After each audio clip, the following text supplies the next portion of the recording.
পরিবর্তিত পরিস্থিতিতে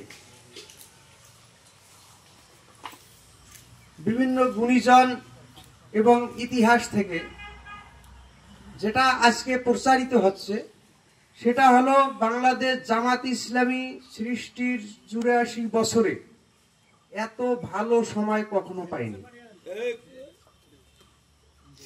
আল্লাহর কাছে লাখ কোটি শুকরিয়া। আজকে যখন আমরা বিভিন্ন জায়গায় বিভিন্ন ফোরামে অফিস আদালতে বিভিন্ন জায়গায় বিভিন্ন কাজে যাই তখন মনে হয় যে আল্লাহ আমরা যে কাজটুকু করেছি ইসলামের জন্য, দিন প্রতিষ্ঠার জন্য, এর যা এর পাওনা কি আল্লাহ আমাদের দিয়ে দিতেছে কিনা। যদি দুনিয়াতেই দিয়ে দেয় তাহলে আমরা আখিরাতে কি পাবো, এরকম একটা পরিস্থিতি আমরা এখন আছি। তো এরকম পরিস্থিতি অনেক সবাই ইসলামের জন্য আসছে, কিন্তু যারা ইসলাম প্রতিষ্ঠার সৈনিক, যারা মুজাহিদ, তারা এই সময়টাকে লুফে নিতে পারে নাই। আল্লাহ পাক ইসলাম প্রতিষ্ঠা করাবে আমাদের মতো মানুষকে দিয়ে, আর বারবার সুযোগ দেবে না। আর সুযোগ কখনো দরজায় দাঁড়িয়ে থাকে না, একটু টোকা মারে। যদি দরজা খুলতে পারেন তাহলে ঢুকাতে পারবেন, যদি দরজা খুলতে না পারেন আর যদি আশায় থাকেন মনে হয় দরজায় দাঁড়িয়ে আছে সুযোগ, তাহলে সুযোগ চলে যাবে, ব্যাক করে যাবে, আমরা ধরে নিতে পারবো না।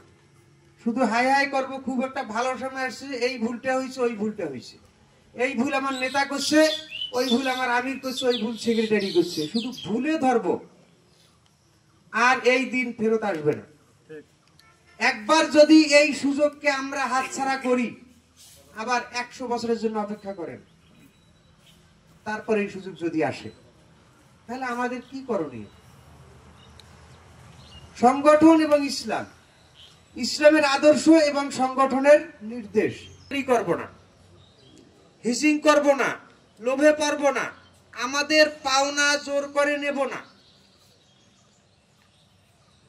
কিন্তু ওই সাপের মতো, সাপকে সবল দিতে নিষেধ করা হয়েছে, ফানা তুলতে তো নিষেধ করা হয়নি, বুঝছে? আমরা আজকে যদি কোনো অফিস আদালতে যাই, সরকারি কোনো কর্মকর্তার কাছে যাই, আমরা যাওয়ার সাথে উঠে দাঁড়িয়ে হাত মিলে মুসাফা করা, কেমন আছেন, ভালো আছেন, সালাম কালাম বিনিময় হয়। চেষ্টা হতে পারতেছি না, লাল চার উপরেই আসি। টেবিলে থাপ্পড় দেন, আপনার ফাইল চলে আসবে। যতক্ষণ টেবিলে থাপড়াইতে পারবেন না ততক্ষণ পর্যন্ত আপনি আপনার অধিকার প্রতিষ্ঠা করতে পারবেন না। কেন এখনো বসে আছেন? আপনি আশায় আছেন কখন আমার দায়িত্বশীল আসবে, আমাকে বৈঠকে ডাকাবে। ৯টার বৈঠক 11টায় আসতেছেন, অথচ আপনি বলতেছেন আমার ভীষণ দেশ পরিচালনার যোগ্যতা অর্জন, দেশপ্রেম আপনার ভীষণ। এই আপনার দেশপ্রেমের নমুনা, আপনি দেশ এই পরিচালনা করবেন। আপনার মতো দায়িত্বশীল আপনি ৯টার বৈঠক 11টায় ইন হইলেন, বলেন আপনার কি দেশ হবে না কিয়ামত হয়ে যাবে? আপনি আসতে আসতে হবে। আমরা এখানে সব কর্মী, এই জন্য কথাগুলো আমি একটু শক্ত করেই বলবো। আপনি যদি যথাসময়ে উপস্থিত হতে না পারেন, দায়িত্বশীল টাইমের 10 মিনিট আগে যথাস্থানে উপস্থিত থাকবে, সেটাই দায়িত্বশীলের দায়িত্ব। আর বাস্তবতা বলতেছে আপনি 10 জন লোককে ডাকছেন, ওখানে 4 জন আসবে।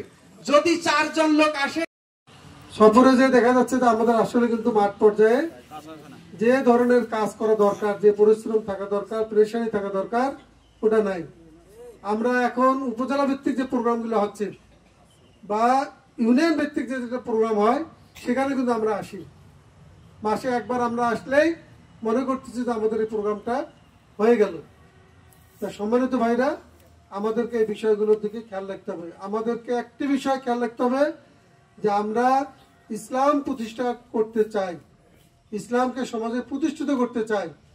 যদি এটা করতে চাই তাহলে আমাদেরকে কিন্তু নিজেকে একজন মুসলিম হিসাবে তৈরি করতে হবে।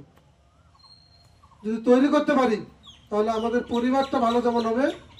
আমরা ইনশাল্লাহ আজকে যেটা কথা হলো যে আপনি নিজে নিজে মনে মনে এখানে চিন্তা করে দেখেন যে আপনার হাতে এরকম 10, 15, 20 জন লোক আছে যারা আপনার সঙ্গে সব সময় চলাফেরা, উঠা বসা, আত্মীয় স্বজন, এগুলো আপনি তাদের সঙ্গে মেলামেশা করেন।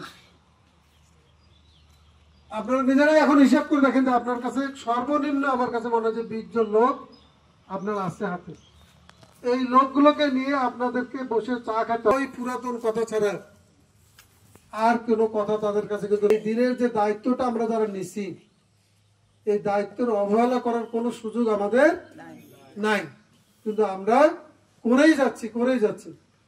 আমি আজকে শুধু আমার সংক্ষিপ্ত আকারে এটাই বলতে চাচ্ছি যে আল্লাহ আমাদেরকে যেমন আমরা নৈতিকভাবে আমরা যে একজন ভালো মানুষ হব, আমাদের কথাবার্তা, আমাদের ইবাদত বন্দেগী, আমাদের যে নামাজ, আমাদের অনেক ভাইয়ের ঘাটতি আছে যে আমরা জামাতের সাথে নামাজ আদায় করি না, ফজরের নামাজ আমরা মসজিদে যে আদায় করি না। এই যে বিষয়গুলো যারা আমাদের আছে, ঘাটতিগুলো, এটাকে একেবারেই মন থেকে দূরে নিয়ে এসেছেন, এই জন্য আমরা আল্লাহর দরবারে শুকরিয়া আদায় করি। সম্মানিত উপস্থিতি, দিন কায়েমের পদ্ধতি, আমরা ভারত বেষ্টিত, 3 দিক দিয়ে ভারত বেষ্টিত একটা জায়গায় আমাদের ভূখণ্ড, আমাদের মাতৃভূমি, হয় আমাদের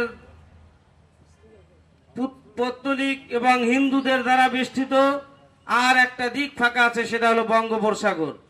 এখন এই মাটিতে আমরা যদি দিন কায়েম করতে চাই, তাহলে এটার সর্বোত্তম পন্থা হলো নির্বাচন আমাদের সামনে। নির্বাচনের ব্যাপারে আল্লাহ রাব্বুল আলামিন পবিত্র কোরআনুল কারীমের অসংখ্য আয়াত আমানতের ব্যাপারে আল্লাহ তাআলার এসেছে। সূরা নিসার 58 নম্বর আয়াত আপনারা বাসায় পড়ে দেখবেন। সেখানে আল্লাহ তাআলা আমাদেরকে যে দায়িত্ব দিয়েছেন, সে দায়িত্বটা হলো আমাদের যে আমানত, এটা যথাযথ স্থানে প্রয়োগ করা। এই আমানত বলতে শুধু ভোট নয়, এই আমানত বলতে শুধুমাত্র সম্পদ নয়, আমানত চিন্তার আমানত, কর্মের আমানত, নিয়তের আমানত, কাজের আমানত। প্রত্যেকটা আমানতকে আমাদের যথাযথভাবে ব্যবহার করতে হবে। আমরা যদি দিন কায়েমের চেষ্টায়, দিন কায়েমের নিয়তে আমরা যদি নির্বাচন করি, তাহলে এটা আমাদের জন্য আমানতের যথাযথ ব্যবহার হবে বলে আমি বিশ্বাস করি। সামনে নির্বাচনের সময় এসেছে, আমি বিশ্বাস করি এখানে যারা সমবেত আছেন, আপনারা সকলেই দিন কায়েমের জন্য নিজেদের সকল প্রচেষ্টাকে, সকল চিন্তাকে, সকল কর্মকে দিন কায়েমের প্রচেষ্টা হিসেবে গ্রহণ করবেন। সম্মানিত উপস্থিতি, আল্লাহ রাব্বুল আলামিন যে কাজটা দিয়েছেন, 4টা কাজের একটা হলো দিন কায়েম। 5ম নম্বরে যেটা আছে সেটা হলো দিন কায়েম শুধুমাত্র মুখ দিয়ে, আমার মতো বক্তব্য দিয়ে, সময় দিয়ে হবে না। ফাতুজাহিদুনা ফি সাবিলিল্লাহি বিআমওয়ালিকুম ওয়া আনফুসিকুম। নিজের সময়, শ্রম, মেধা, যোগ্যতা তো আমরা দিবই, তার সাথে সাথে সম্পদও দেওয়া লাগবে। এটা যদি দিতে পারি, তাহলে আল্লাহ রাব্বুল আলামিন বলছে আমাদেরকে আর একটা পুণ্য মিলনীতে আল্লাহ তাআলা আমাদেরকে নিয়ে যাবেন। সেটা কোথায়? ওই আয়াতের শেষ অংশে বলছে, ইয়াগফির লাকুম যুনুবাকুম, ক্ষমা করে দেওয়া হবে তোমাদের সকল অপরাধ সমূহকে, ওয়া ইউদখিলকুম জান্নাহ, আর তোমাদেরকে জান্নাতে প্রবেশ করানো হবে। এর পরের আয়াতে আল্লাহ তাআলা যে কথাগুলো বলছে সেটা হলো জান্নাতের ব্যবস্থাপনার কথা বলছে, জান্নাতের নাজ নিয়ামতের কথা বলছে। তা আমরা কি চাবো না? আমরা আলমে আরওয়ায় একবার আজকে আমাদের পূর্ণ মিলনী হচ্ছে, আমরা কি চাবো না যে আমাদের আখিরাতের মাঠে পরে জান্নাতে আমরা পূর্ণ মিলন আমাদের সবার হোক? এটা আমরা চাই কিনা? চাইতে গেলে এই 4টা কাজ আমাদের করতে হবে। আল্লাহ রাব্বুল আলামিন দিন কায়েমের 4টি কাজ করার সুযোগ করে দেখ। সৈয়দপুর উপজেলাবাসীকে, সৈয়দপুর শহর জামাত ইসলামের পক্ষ থেকে মোবারকবাদ জানিয়ে আমি আমার কথা শেষ করছি। আমা তৌফিক ইল্লা বিল্লাহ। আসসালামু আলাইকুম ওয়া রাহমাতুল্লাহ।